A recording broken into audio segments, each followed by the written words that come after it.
জমে উঠেছে পশুখাদ্য কোরবানির নানা অনুষঙ্গের অস্থায়ী বাজারগুলো। রাজধানীর বিভিন্ন এলাকা ঘুরে সে খবর জানাচ্ছেন সহকর্মী মাহফুজা মুসলিহি। তিনি আছেন হাতিরপুলে, আমরা সরাসরি যুক্ত হচ্ছি তার সঙ্গে। মাহফুজা মুসলিহি, নিশ্চয়ই শুনতে পাচ্ছেন, এর আগে যেমনটি বলছিলেন কারণ বাজার থেকে জিনিসপত্রের বাড়তি দাম, তো এ বিষয়ে ক্রেতা বিক্রেতারা কি বলছেন এবং হাতিরপুলের বাজারের কি অবস্থা সব মিলিয়ে জানাবেন।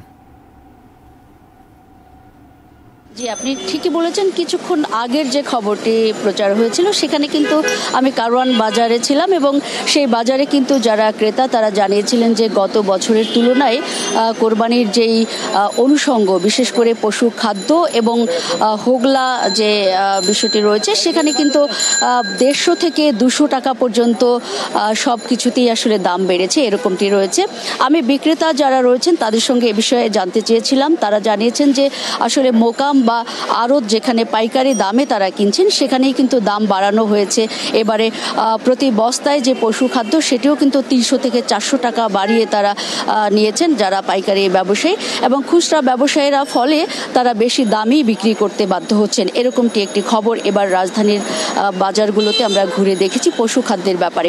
অন্যদিকে আমি যদি বলি, বিভিন্ন বাজারে আসলে পশু খাদ্যের দাম বাড়তি হলেও তাদের উপায় নেই, তারা কিন্তু পশু খাদ্যের যে বিষয়টি রয়েছে সেটি কিন্তু তারা খুব দাম দিয়েই কিনছেন। এবং আমরা দেখেছি যে এই মুহূর্তে হাতিরপুল বাজারে যেই ঘাসের আটি রয়েছে সেটি কিন্তু গত বছরের চেয়ে 30 থেকে 40 টাকা পার আটিতে বেশি দামে বিক্রি হচ্ছে।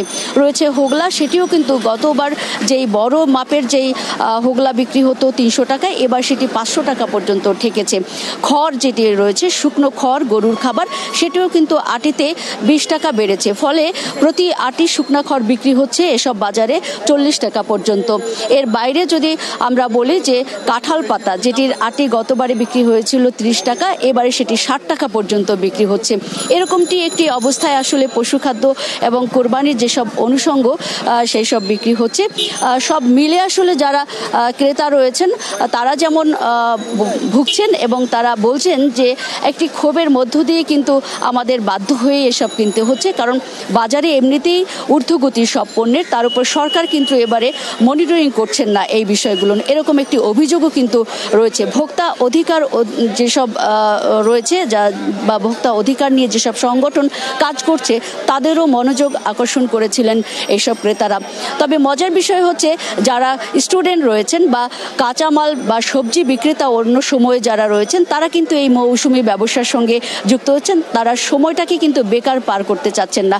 তারা বলছেন বাজারে এমনিতেই পণ্যের যেই ঊর্ধ্বগতি তাতে আমরা হিমশিম খাচ্ছি, ফলে কিছুটা হলেও এই কোরবানিতে সেটি পুষিয়ে নেওয়ার চেষ্টা করছেন। ফ্যামিলিতে তাদের আর্থিক যেই সংকট সেটিও মেটানোর চেষ্টা করছেন, এরকম একটি খবরও আমরা পেয়েছি তাদের কাছে। এই ছিল আমার কাছ থেকে সর্বশেষ পরিস্থিতির খবর রাজধানীর বাজারগুলোতে পশু খাদ্য এবং কোরবানির অনুষঙ্গ নিয়ে।